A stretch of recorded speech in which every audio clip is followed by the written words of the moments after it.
జై శ్రీరామ్, జై శ్రీకృష్ణ. గీతా మార్గానికి పునఃస్వాగతం. కర్మ సన్యాస యోగం 24వ శ్లోకంలో ఉన్నాం.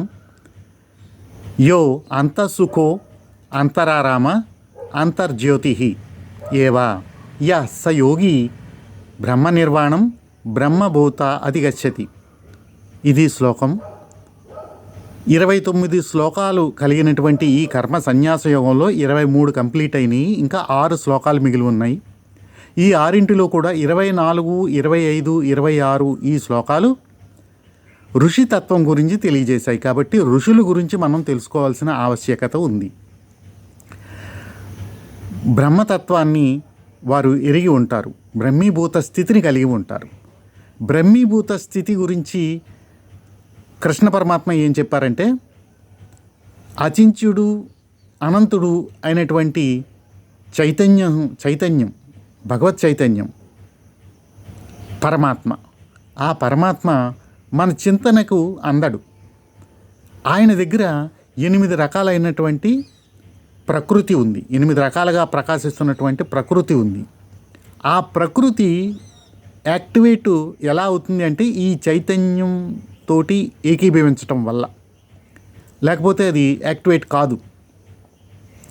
కానీ నిరంతరం ఆ ప్రకృతి యాక్టివేట్ అయ్యింది అంటే పరమాత్మ తన యొక్క ప్రకృతి పట్ల ఆసక్తి చేత ఈ ప్రకృతి యాక్టివేట్ అయిపోయింది.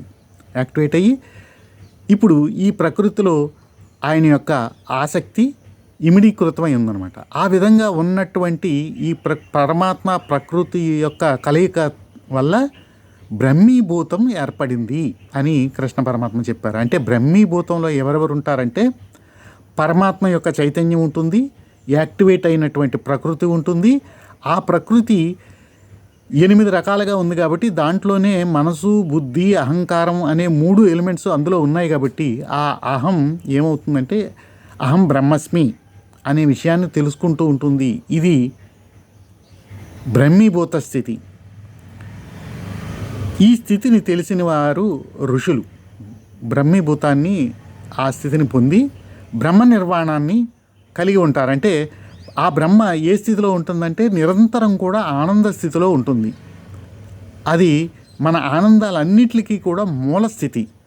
ప్రకృతిలో మనకు లభించే ప్రతి ఆనందానికి కూడా మూల స్థితి ఎక్కడ ఉంది అంటే బ్రహ్మ నిర్వాణంలో ఉంది, బ్రహ్మానందంలో ఉంది. ఆ విషయాన్ని కనుగొన్న ఋషులు వారికి ప్రకృతిలో ఉండే ఈ చిన్న చిన్న ఆనందాల పట్ల వారి స్పర్శను కలిగి ఉండరు. ఎందుకంటే ఆ ఆనందాన్ని తెలుసుకోవాలంటే స్పర్శను వదిలిపెట్టాలి. ఈ స్పర్శ గురించి ఇంతకుముందు శ్లోకాల్లో తెలుసుకున్నాం మనం. వారు ఎప్పుడు కూడా అంతఃసుఖం, ఈ సుఖం అనేది అంతరంలో ఉంటుంది కాబట్టి ఆ మూల స్థితిలోకి వెళ్ళిపోయి ఉంటారు. అంతఃసుఖం. అంతరారామ, రామ అంటే అంతర్రామ. ఇప్పుడు రాములు వారు సర్వాంతర్యామి అంటాం. ఆయన రూపం ధరిస్తే దశరథ పుత్రుడిలా ఉంటారు. సహజంగా రామ అంటే స్వయం సత్యం. ఆ సత్యాన్ని కనుగొన్న స్థితిలో ఉంటారు, రమించే స్థితి అంతరారామ. ఆ రామస్థితిని కలిగి ఉంటారు, రమిస్తూ ఉంటారనమాట. స్వయం సత్యం అంటే సత్యాన్ని కలిగి ఉంటారు. ఇంతకుముందు శ్లోకంలో మనం చెప్పుకున్నాం కామక్రోధోద్భవం వేగం అని. ఆ వేగంలో ఉన్నవారుకి సత్యదూరం అయిపోతారు. వారికి వారు సత్యదూరం అయిపోయి ఈ స్థితులు వారికి తెలియవు. అంతఃసుఖం అంటే ఏంటో తెలియదు, అంతరారామ అంటే ఏమిటో తెలియదు. ఎందుకంటే వారు సత్యానికి దూరం అయిపోతారు. వారి ఆత్మసాక్షికి కూడా వారు గుర్తించలేని పరిస్థితుల్లో వారు నిమ్న స్థితుల్లో కొట్టుకుపోతుంటారు. 84 లక్షల జీవరాశుల్లో ఏ డివిజన్లోకి వెళ్ళిపోతారో కూడా తెలీదు. వారికి క్వైట్ ఆపోజిట్లో ఉన్న ఈ ఋషులు వారు ఏం చేస్తారంటే అంతఃసుఖాన్ని పొందుతూ ఉంటారు. అంతరారామ, అంతర్జ్యోతి. జ్యోతి అనే దాన్ని కూడా ఇంతకుముందు డిస్కస్ చేసుకున్న 1000 సూర్యుల కాంతితో ఉంటుందని. అంటే ఈ కన్ను చూడగలిగినది కాదు, అది జ్ఞాననేత్రంతో దర్శించాలి. ఇంకా జ్యోతి అంటే మెళకువ, అలర్ట్నెస్ అనమాట. అంతరంలో అలర్ట్ అయి ఉంటారు. మనకి తెలియదు ఆ అలర్ట్నెస్. ఎందుకంటే మనం బాహ్యంలో అలర్ట్ అయి ఉంటాం, భౌతిక విషయాల్లో అలర్ట్ అయి ఉంటాం, స్పర్శను కలిగి ఉంటాం. ఈ జ్ఞానేంద్రియాలు బయటికి విడిచిపెట్టి శబ్ద, స్పర్శ, రూపరసగంధాలు వాటి యొక్క విషయాల్లో మనం ముడిపెట్టుకుని కనీసం నిద్రపోయినప్పుడు కూడా కలలు కంటూ ఆ కలలోనే దృశ్యాలను చూస్తూ వింటూ ఆ విధంగా పంచ జ్ఞానేంద్రియాలని కూడా బయటికి విడిచిపెట్టి నిజమైన నిద్ర ఊరికే కొన్ని సెకండ్ల పాటు ఉంటుంది కావచ్చు. ఆ కొద్దిసేపు మాత్రమే మనం నిద్రను పొందుతాం, కానీ అది కూడా మెలకువను కోల్పోయి తమకంలోకి వెళ్ళిపోతాం అనమాట. అంటే ఎంతసేపు కూడా మనం ఈ ఈ స్పర్శను విడిచిపెట్టం. ఆ స్పర్శను విడిచి వెనక్కి రావాలంటే దానికి చాలా ధైర్యం కావాలి. వారికి ఉంటుంది ఆ ధైర్యం. ఆ ధైర్యం చేత వారు అంతఃసుఖాన్ని పొందుతూ ఉంటారు. అంతరారామ, అలాగే అంతర్జ్యోతి, వారి జ్యోతి వికసిస్తూ ఉంటుంది. దానితోటి వారు బ్రహ్మ నిర్వాణాన్ని పొంది అలాగే బ్రహ్మీభూత స్థితిని పొంది ఉంటారు. ఈ శ్లోకంలో ఇంతవరకునే తెలుసుకుందాం. అలాగే 25, 26 శ్లోకాలు కూడా ఋషుల గురించే చెప్పబడి ఉంది. మనం తెలుసుకోవాల్సిన విషయాలు కూడా అందులో ఉన్నాయి కాబట్టి ఆ శ్లోకాలను చర్చించినప్పుడు ఆ విషయాలను కూడా తెలుసుకుందాం. ముఖ్యంగా ఈ దీంట్లో తెలుసుకోవాల్సిన, నేను మరీ ఇంకొకసారి గుర్తు చేయాల్సిన విషయం ఏంటంటే ధైర్యం. అసలు ఆధ్యాత్మిక విషయాలని తెలుసుకోవాలంటేనే ధైర్యం ఉండాలి.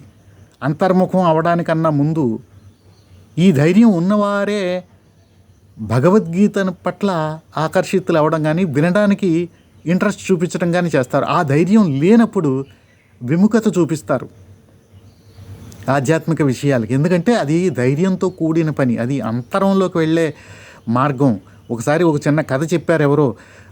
బ్రహ్మదేవుడు గొప్ప విషయాన్ని, అంటే మనిషికి ఎంతో శక్తి వచ్చేసే ఒక విషయం, అంటే భగవంతుడు సమానం అయిపోగలిగినటువంటి ఒక విద్యను మనిషికి ఇచ్చి ఆ మనిషికి అందకుండా ఎక్కడో దాచేటంట దాన్ని. అది ఎక్కడ దాయాలి అని బ్రహ్మదేవుడు ఎక్కడ దాద్దాం అంతరిక్షంలో దాద్దామా అనుకుంటే ఇదంతా కదే మనకు అర్థం కావడం కోసం.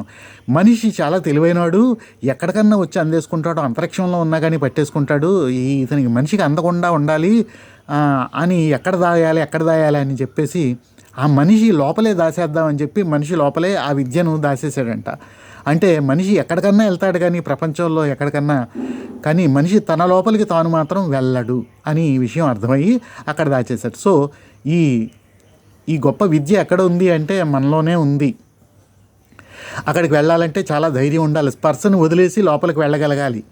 మన ఎగ్జిస్టెన్సీ, మనం తమకంలో ఉండి ఎగ్జిస్టెన్స్ని ఆశ్రయిస్తున్నాం కానీ నిజమైన యాక్టివేట్ అయి ఉన్నటువంటి ఎగ్జిస్టెన్సీ దగ్గరికి వెళ్ళడానికి ఈ స్పర్శను వదిలేయాలంటే భయపడుతున్నాం రజోగుణం చేత. సో ఆ ఋషులు ఆ మార్గాన్ని అనుసరించి దాన్ని జయించారు కాబట్టి వారి గురించి తెలుసుకుందాం. మనం కొంతైనా ఆ మార్గంలో వెళ్ళి ఉత్తమ జీవితాన్ని పొందడానికి అవకాశం ఉంటుంది. కాబట్టి వచ్చే 25, 26 శ్లోకాల్లో ఋషుల గురించి తెలుసుకుందాం. జై శ్రీరామ్, జై శ్రీకృష్ణ. టచ్లో ఉండండి.